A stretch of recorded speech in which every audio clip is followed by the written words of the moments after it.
नमस्कार दोस्तों। Middle east एक बार फिर युद्ध के मुहाने पर खड़ा है। ईरान के मिसाइल और ड्रोन हमलों ने पूरे क्षेत्र को हिलाकर रख दिया है। कतर, बहरीन, कुवैत, जॉर्डन, ये सब समझ में आता है, लेकिन दुबई, एक ऐसा शहर जहां कोई घोषित अमेरिकी मिलिट्री बेस नहीं, कोई युद्ध की फ्रंट लाइन नहीं, फिर भी ईरान ने दुबई को क्यों निशाना बनाया? आज इस वीडियो में हम पूरी सच्चाई, रणनीति और छुपे हुए सैन्य सच को समझेंगे जो आपको मेनस्ट्रीम न्यूज में नहीं बताया गया। संयुक्त हमले से कुछ ही दिन पहले ईरान के विदेश मंत्री अब्बास अराघची ने साफ शब्दों में कहा था, अगर अमेरिका ने ईरान पर हमला किया तो मिडिल ईस्ट में मौजूद अमेरिकी ठिकानों को निशाना बनाया जाएगा। शनिवार को इजराइल और यूनाइटेड स्टेट्स ने मिलकर संयुक्त सैन्य कार्रवाई की। इसके बाद ईरान ने जवाबी हमले शुरू कर दिए। ईरान ने मिसाइल और ड्रोन हमले किए। कतार, बहरीन, कुवैत, जॉर्डन, इन सभी देशों में अमेरिका के आधिकारिक सैन्य ठिकाने मौजूद हैं। लेकिन फिर आता है सबसे बड़ा सवाल, यूएई और दुबई क्यों यूनाइटेड अरब एमिरेट्स? आधिकारिक तौर पर कहता है, हमारे यहां कोई अमेरिकी मिलिट्री बेस नहीं है, फिर भी हमलों में प्रभावित हुए Jebel Ali port, Burj Al Arab, Dubai international airport, Palm Jumeirah. तो सवाल ये नहीं कि क्या वहां अमेरिकी बेस है, सवाल ये है क्या दुबई अमेरिकी युद्ध मशीन का हिस्सा है? यह यूएई एयरफोर्स के साथ शेयर किया गया बेस है। यहां से drone operation, surveillance mission, middle east की निगरानी चलाई जाती है अमेरिकी वायुसेना की यूएस एयरफोर्स सेंट्रल कमांड के मुताबिक। यहां से आईएसआईएस के खिलाफ ऑपरेशन भी हुए हैं। यानी नाम भले यूएई बेस हो, लेकिन इस्तेमाल पूरी तरह अमेरिकी रणनीति के लिए। अब बात करते हैं दुबई के दिल की, जेबेल अली पोर्ट। तकनीकी तौर पर यह सैन्य अड्डा नहीं है, लेकिन सच्चाई यह है, यह मिडिल ईस्ट में अमेरिकी नौसेना का सबसे बड़ा पोर्ट ऑफ कॉल है। यहां अमेरिकी aircraft carrier, navy worship, supply ships लगातार आती जाती रहती हैं। यानी बेस नहीं, लेकिन बेस से कम भी नहीं। ईरान के लिए यह एक वैध रणनीतिक लक्ष्य बन जाता है। अमेरिका इस पूरे क्षेत्र में फैला हुआ है। बहरीन, यहां है यूएस फिफ्थ फ्लीट का मुख्यालय। कतार, Saudi Arabia, Kuwait, Iraq, Jordan, Bahrain से खाड़ी, लाल सागर, अरब सागर और हिंद महासागर के हिस्सों की निगरानी होती है।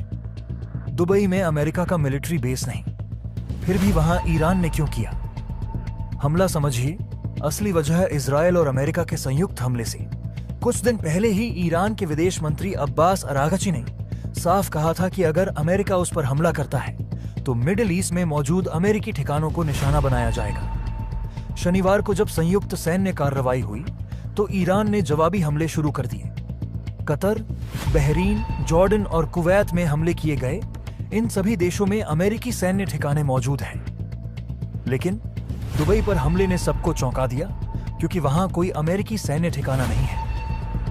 ईरान ने संयुक्त अरब अमीरात यानी यूएई को भी निशाना बनाया, जबकि वहां औपचारिक रूप से कोई घोषित अमेरिकी सैन्य बेस नहीं है। मिसाइल और ड्रोन हमलों में दुबई के कई प्रमुख स्थान प्रभावित हुए।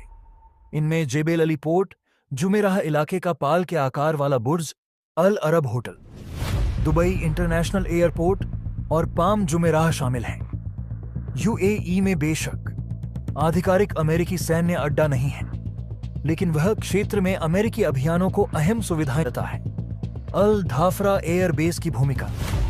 अबू धाबी के दक्षिण में स्थित अल धाफरा एयर बेस अमेरिकी वायुसेना का महत्वपूर्ण केंद्र है। यह बेस यूएई एयर फोर्स के साथ साझा किया जाता है।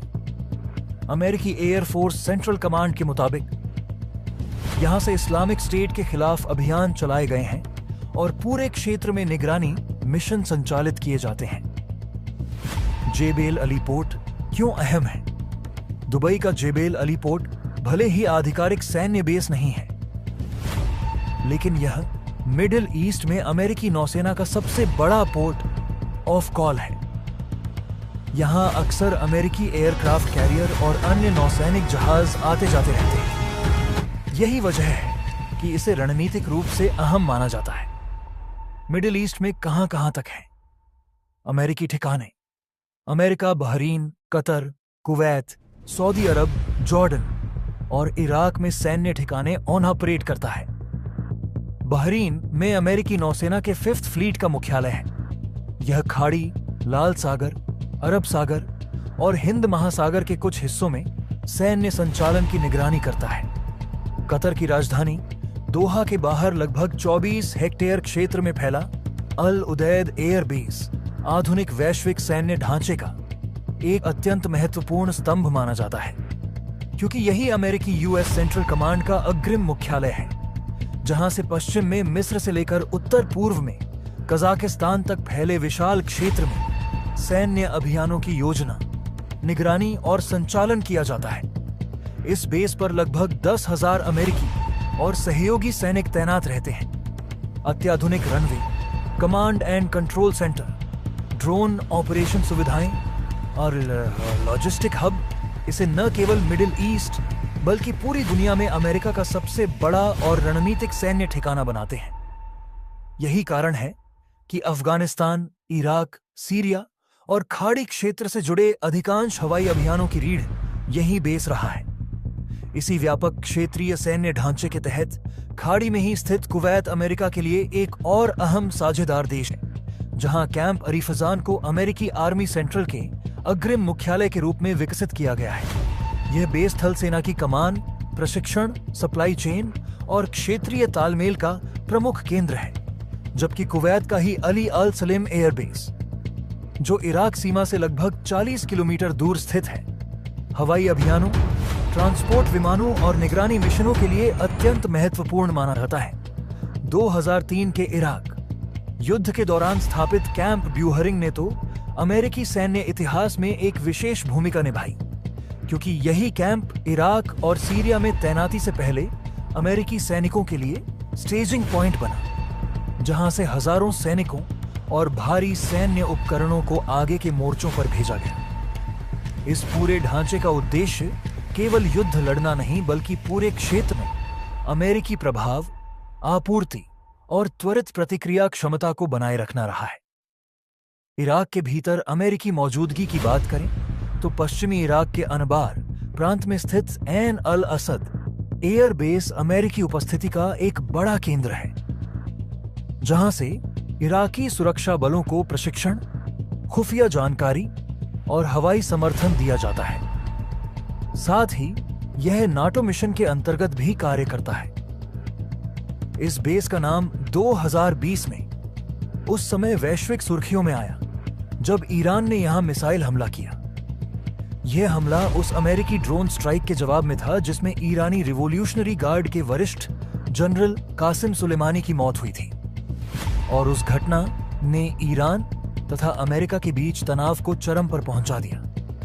उत्तरी इराक के कुर्दिस्तान क्षेत्र में स्थित एरबिल एयरबेस भी अमेरिकी और सहयोगी बलों के लिए अत्यंत महत्वपूर्ण है, क्योंकि यह प्रशिक्षण, खुफिया साझेदारी और लॉजिस्टिक सपोर्ट का केंद्र है। यहां से आईएस जैसे संगठनों के खिलाफ अभियानों में स्थानीय कुर्द बलों के साथ समन्वय किया गया, और क्षेत्रीय स्थिरता बनाए रखने में इसकी भूमिका अहम रही है।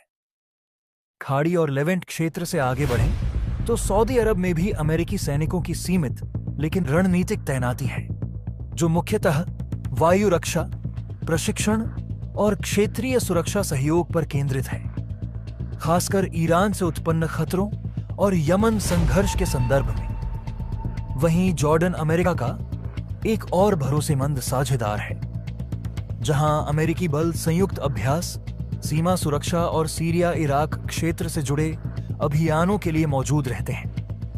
कुल मिलाकर मिडिल ईस्ट में फैला यह पूरा अमेरिकी सैन्य नेटवर्क केवल अलग अलग बेसों का समूह नहीं है, बल्कि एक आपस में जुड़ा हुआ सिस्टम है, जिसमें हवाई शक्ति, थल सेना, खुफिया एजेंसियां और सहयोगी देशों की सेनाएं एक साझा रणनीति के तहत काम करती हैं। इस नेटवर्क का उद्देश्य आतंकवाद रोधी अभियानों को अंजाम देना, समुद्री और ऊर्जा मार्गों की सुरक्षा करना, सहयोगी सरकारों को समर्थन देना और प्रतिद्वंद्वी शक्तियों के प्रभाव को संतुलित करना है।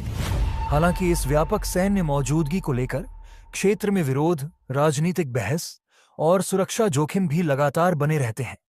फिर भी अमेरिका के लिए यह ढांचा उसकी वैश्विक सैन्य रणनीति का एक अनिवार्य हिस्सा बना हुआ है, जो तेजी से बदलते भू राजनीतिक परिदृश्य में उसे त्वरित प्रतिक्रिया और दूरगामी प्रभाव दोनों की क्षमता प्रदान करता है। कतर में दोहा के बाहर स्थित 24 हेक्टेयर में फैला अल उदैद एयरबेस अमेरिकी सेंट्रल कमांड का अग्रिम मुख्यालय है। यहां से मिस्र से लेकर कजाकिस्तान तक अभियानों का संचालन होता है। इस बेस पर करीब 10,000 सैनिक तैनात हैं और यह मिडिल ईस्ट में अमेरिका का सबसे बड़ा सैन्य ठिकाना है। कुवैत में कैंप अरीफजान अमेरिकी आर्मी सेंट्रल का अग्रिम मुख्यालय है। अली अल सलेम एयरबेस, जो इराक सीमा से करीब 40 किलोमीटर दूर है, भी अहम ठिकाना है। 2003 के इराक युद्ध के दौरान स्थापित कैंप ब्यूहरिंग इराक और सीरिया में तैनाती से पहले अमेरिकी सैनिकों के लिए स्टेजिंग पॉइंट का काम करता है। इराक और कुर्दिस्तान में अमेरिकी मौजूदगी। इराक के अनबार प्रांत में एन अल असद एयरबेस अमेरिकी उपस्थिति का बड़ा केंद्र है। यह इराकी सुरक्षा बलों को समर्थन देता है और नाटो मिशन में योगदान करता है। 2020 में अमेरिकी हमले में ईरानी जनरल कासिम सुलेमानी की मौत के बाद ईरान ने इसी बेस पर मिसाइल हमला किया था। उत्तरी इराक के कुर्दिस्तान क्षेत्र में एरबिल एयरबेस अमेरिकी और सहयोगी बलों के लिए प्रशिक्षण, खुफिया साझेदारी और लॉजिस्टिक का केंद्र है।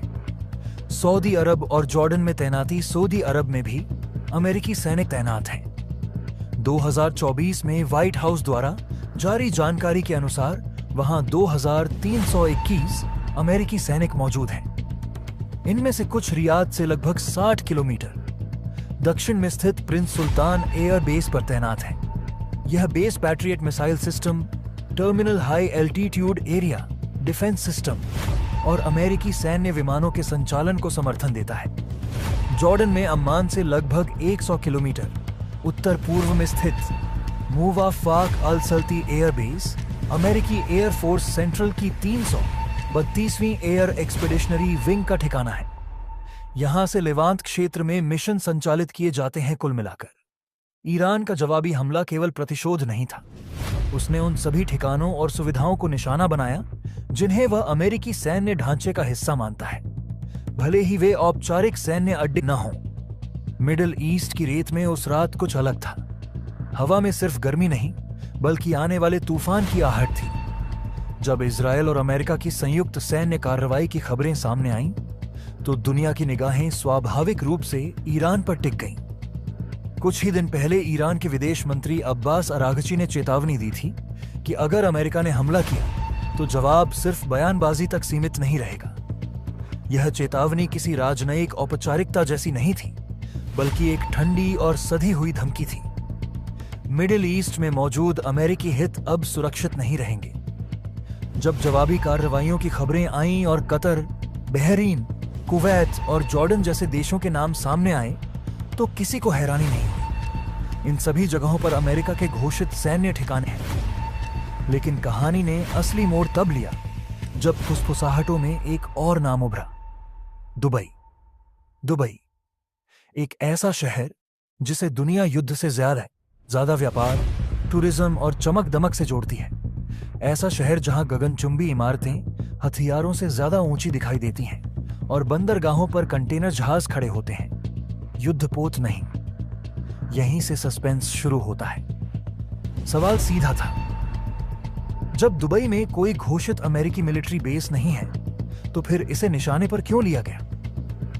क्या यह महज एक गलतफहमी थी, या फिर उस पर्दे के पीछे कुछ ऐसा है जो आम तौर पर दिखाया नहीं जाता?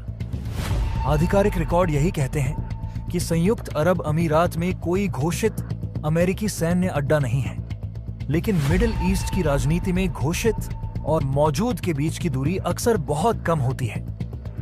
अबू धाबी के दक्षिण में स्थित अल धाफरा एयरबेस इसका सबसे बड़ा उदाहरण है। यह बेस कागजों में यूएई एयर फोर्स का है, लेकिन हकीकत में यह अमेरिका की वायु शक्ति का एक अहम केंद्र रहा है। यहीं से निगरानी मिशन उड़ान भरते हैं, यहीं से पूरे क्षेत्र पर नजर रखी जाती है। अमेरिकी वायुसेना के सेंट्रल कमांड के अनुसार इस बेस की भूमिका सिर्फ इस्लामिक स्टेट के खिलाफ अभियानों तक सीमित नहीं रही, बल्कि यह पूरे खाड़ी क्षेत्र में अमेरिका की आंख और कान बना रहा है। लेकिन दुबई का नाम अल धाफरा से नहीं, बल्कि एक और जगह से जुड़ता है, जेबेल अली पोर्ट। यह बंदरगाह कागजों में पूरी तरह व्यावसायिक है। लेकिन रणनीतिक हलकों में इसे कुछ और ही नजर से देखा जाता है। मिडिल ईस्ट में यह अमेरिकी नौसेना का सबसे बड़ा पोर्ट ऑफ कॉल माना जाता है। अमेरिकी एयरक्राफ्ट कैरियर, सपोर्ट शिप्स और युद्धपोत यहां नियमित रूप से आते जाते रहे हैं। भले ही यहां स्थायी सैन्य झंडा न लहराता हो, लेकिन इसकी उपयोगिता किसी सैन्य अड्डे से कम नहीं। जब कोई ताकत अमेरिका को संदेश देना चाहती है तो ऐसे अनऑफिशियल लेकिन अहम ठिकाने अपने आप निशान की सूची में आ जाते हैं। यहीं से कहानी और गहरी होती है। दुबई सिर्फ एक शहर नहीं, बल्कि अमेरिका और पश्चिमी दुनिया की आर्थिक नब्ज का हिस्सा है। दुबई इंटरनेशनल एयरपोर्ट दुनिया के सबसे व्यस्त एयरपोर्ट्स में से एक है। पाम जुमेराह और बुर्ज अल अरब जैसे प्रतीक सिर्फ पर्यटन नहीं, बल्कि स्थिरता और सुरक्षा का ब्रांड है। अगर इन जगहों पर खतरे की आहट भी सुनाई दे तो उसका असर मिसाइल से कहीं ज्यादा दूर तक जाता है, शेयर बाजारों तक, बीमा कंपनियों तक और वैश्विक निवेशकों की सोच तक। ईरान की रणनीति को इसी संदर्भ में देखा जाता है। सवाल यह नहीं कि वहां आधिकारिक अमेरिकी बेस है या नहीं, सवाल यह है कि वहां अमेरिकी हित कितने गहरे जुड़े हुए हैं। मिडिल ईस्ट में अमेरिका के सैन्य ठिकाने सिर्फ कंक्रीट और रनवे नहीं हैं, वे नेटवर्क हैं, लॉजिस्टिक्स, इंटेलिजेंस, सप्लाई लाइंस और राजनीतिक साझेदारियों के। अमेरिकी नौसेना का 5th फ्लीट का मुख्यालय भले ही बहरीन में हो, लेकिन उसकी निगरानी और पहुंच खाड़ी, लाल सागर, अरब सागर और हिंद महासागर तक फैली हुई है। इस पूरे नेटवर्क में दुबई एक अहम नोड की तरह उभरता है। यही वजह है कि जब विश्लेषक दुबई का नाम सुनकर चौंकते हैं तो सैन्य रणनीतिकार उतना हैरान नहीं होते। उनके लिए यह एक संकेत है, सीधे टकराव के बजाय परोक्ष दबाव। एक ऐसा संदेश जो कहता है कि अगली लड़ाई सिर्फ मोर्चे पर नहीं लड़ी जाएगी, बल्कि अर्थव्यवस्था, लॉजिस्टिक्स और सेफ जोन की धारणा पर भी हमला होगा। यह वही सस्पेंस है जो मिडिल ईस्ट की राजनीति को बाकी दुनिया से अलग बनाता है।